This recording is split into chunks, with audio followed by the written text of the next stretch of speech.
Once again, we're standing at the doorstep of the same old problem. Imperialism dressed up as national security. Do we repeat another tragic cycle of displacement and oppression? Or do we finally resist the urge to get rich off another nation's black gold reserves? Welcome back to the channel. Tune in or go stout. I've been putting off this topic not because I don't care, but I was hoping we'd get some new updates or just some clarity to what's going on. But after weeks of limbo, silence, and more bombs dropping, I think it's time we talk about it. If you haven't heard by now, America might be gearing up for a conflict with Venezuela, supposedly over fentanyl, or at least that's what the president is trying to say. But the truth of the situation is much simpler and a little bit more hard to stomach. Maria Corina Machado, the Nobel Peace Prize winner and the main opposition to Maduro, didn't sugarcoat it. Remove Maduro and you have access to our resources.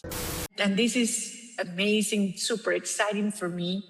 We will open Venezuela for foreign investment. I am talking about a $1.7 trillion opportunity, not only in oil and gas, which is huge, and you know that the opportunities, because we will open all upstream, middle stream, downstream to all companies, but also in mining, in gold, in infrastructure, power.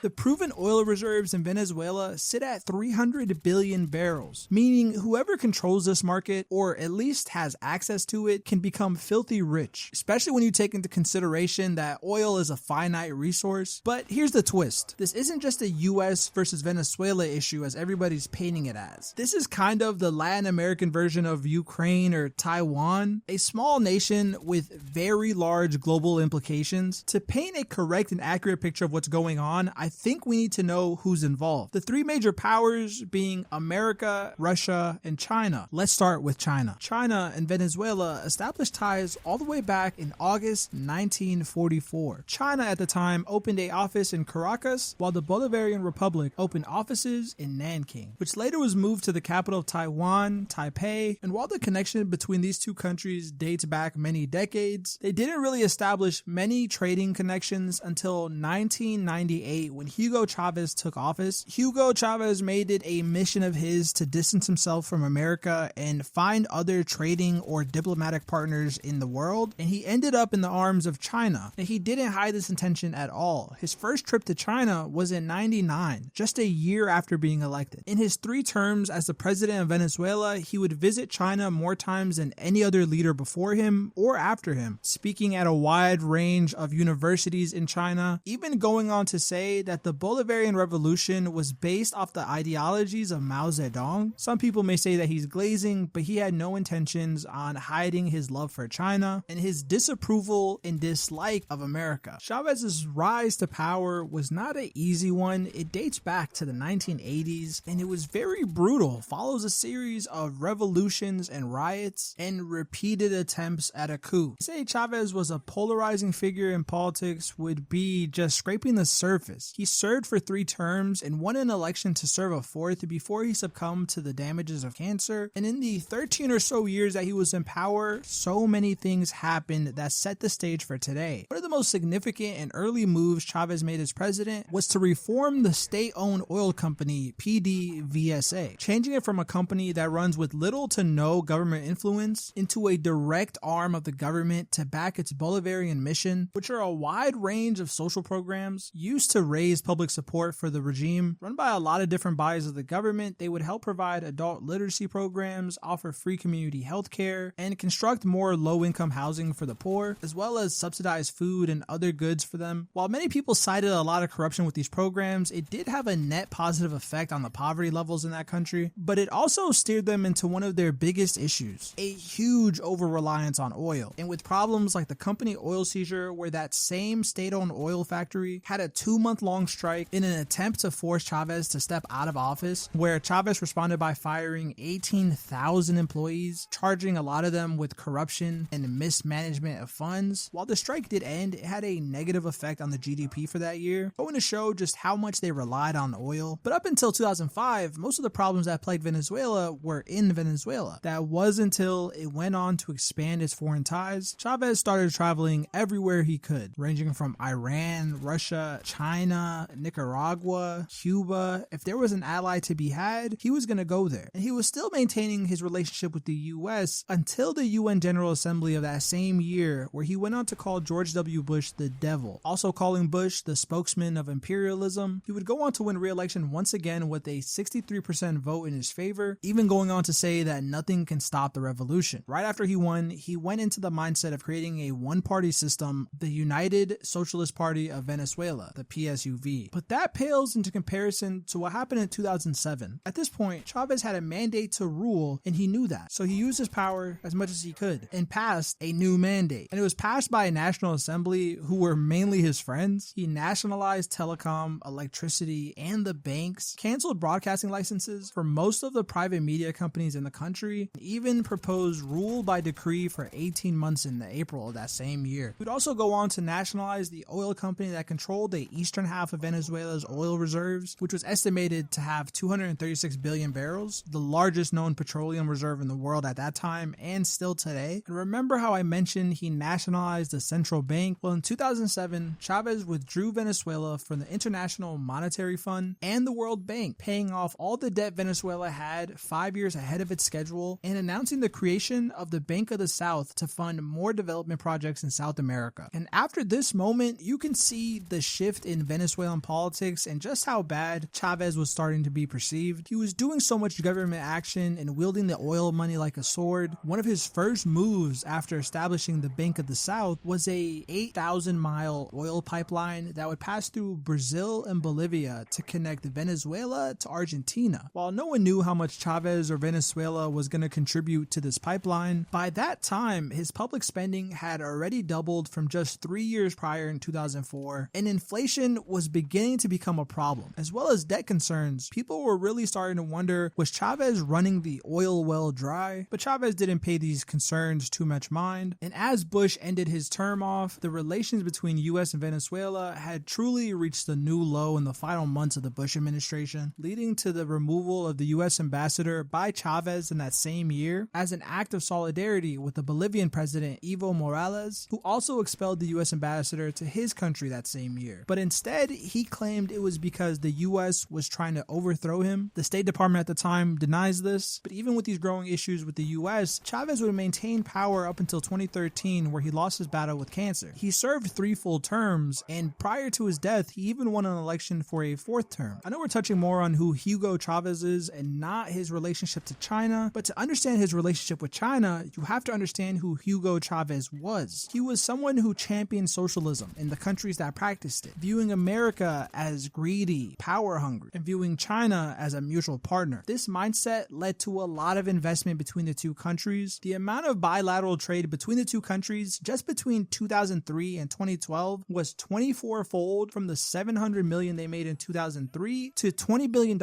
by that same time in 2012. By that time, Venezuela was the 4th largest supplier of oil to China. Given this information, could the relationship between these two nations have been stronger, or was there anything holding them back? Well, to answer this, we have to look at a failed deal between the two countries in 2009, where Venezuela went on to announce a $16 billion deal with China to drill for oil in a joint venture with the PDVSA. This venture was expected to produce 450,000 barrels of oil per day. In addition to the oil production, Chavez expected China to bring in a lot of technology into the country, including drilling platforms, oil rigs, railroads, and home building. But at the same time, Venezuela was experiencing a lot of economical distress, and after a while of low returns, China was unable to secure either a return on the loan or even the full amount of oil expected from the partnership. Even though China did not get a return on its end, it didn't really go after Venezuela for falling short. Instead, they were just more reluctant to invest in the future. But other than economical distress, one of the things that held this partnership back was America. The ships that Venezuela was using as oil tankers were too big to pass through the Panama Canal, which forced the Venezuelans to take a longer route to get to China, having to pass through Cape of Good Hope in South Africa. But an issue more pressing than logistics was really the diplomatic optics of the whole situation. At the time, 60% of Venezuela's oil exports were going to the United States. The Chinese were worried that buying more oil from Venezuela would put them in the crosshairs of America. All these factors combined always put some limitation on the Venezuela-China relationship, but as China has grown more in power, these restrictions have not held up as well as they have in the past, and have only strengthened strengthen ties in present day. China's on the opposite side of the world. They probably have the single largest investment into the country of Venezuela, upwards of over 60 billion, which makes it no surprise that China is on the side of Maduro in this whole conflict. They even had a meeting in 2023 where Maduro went to China to talk about an astronaut program, and that leads me into a lesser known side of the deal. While China has been helping Venezuela and has invested tons of money in that country, it has really been a one-sided deal. One issue Hugo Chavez or Maduro have never been able to solve, and started way before they even took office, is the over-reliance on oil. This same issue is what put Chavez in power and what led Maduro to drive the country into crisis. At the time of Maduro taking over, oil accounted for 95% of the country's export earnings, and became an issue in 2014 when those same high oil prices that were driving the growth of the country plummeted. This made it so that the country lacked the funds to continue essential imports and caused it to dive deeper into debt, which led to massive money printing to battle this deficit, which led to hyperinflation. This made Maduro rely even more on countries like China and Russia to support a barely living system. It didn't help that he was also super corrupt, using his political power to scam hundreds of billions of dollars through corrupt foreign currency systems and other schemes, which was kind of like the final nail in the coffin, because while the late 2010s weren't great for Venezuela, 2020 was absolutely terrible. We saw the U.S. and other countries impose sanctions on the government officials, the oil industry, and the banks in that nation, citing an abuse of human rights and an erosion of the rule of law, driving its oil market into even more of a depression. But China and countries likewise benefited from Venezuela being in this hurt spot, using to continue relations and trade even when they were in this terrible economic time, always backing Maduro and his regime while doing so. So now that we've set the stage for China, why they're important to Venezuela at all, and how Hugo Chavez set the stage for the things going on today, let's turn our heads to Russia. So just like China, Russia's ties to Venezuela go back to the 1940s, 1945 to be exact. But unlike the Chinese, they didn't really start off so good. By 1952, the dictator at the time, Marco Perez Jimenez, apprehended and deported suspected Russian spies, which caused bitter back and forth between the two countries, leading to Venezuela breaking off ties to Russia, and that would last until they re-established ties in 1970. While Venezuela fought a series of oil-based conflicts through the 80s, Russian relations with the Venezuelans did not ramp up again until Chavez took power. Chavez is truly one of the most influential people throughout this entire conflict. You should do your own research on him. But once he took power, he started cozying up to Russia, opening the door for a strategic partnership that heavily focused on military operations. This would open the door for a 46-point cooperation deal between them in November of 2008, which put in place aggressive foreign policy initiatives by Chavez as an effort to build more relations in a multipolar world. They discussed opening a binational bank, opening up the airways between Caracas and Moscow, building aluminum plants and putting gas platforms on the coast of Venezuela, ramping the automobile production in the country, and giving Venezuela even more Russian planes and ships. These deals were so in-depth, they even established mutual ground on outer space initiatives and nuclear energy. They were finding a way to combine their economies together and have more of a stronghold in that South American region. In 2009, just a year after making those agreements, the Russians approved a $2 billion loan to Venezuela. There were many more deals that followed after, including a deal to build Venezuela's first nuclear plant in 2010, 2011 deal where Russia's deputy prime minister at the time went to Caracas to get Chavez to commit a $4 billion loan to purchasing Russian weapons. And by 2011, Venezuela was the top consumer for Russian arms. And after Chavez's death in 2013 and Maduro's taking of power, the relationship has kind of changed in dynamic. Once Maduro took presidency over and saw the collapse of the country in 2014 because of the global oil price going down, Russia played a vital part in helping Maduro maintain control in the turbulent times, establishing alliances with the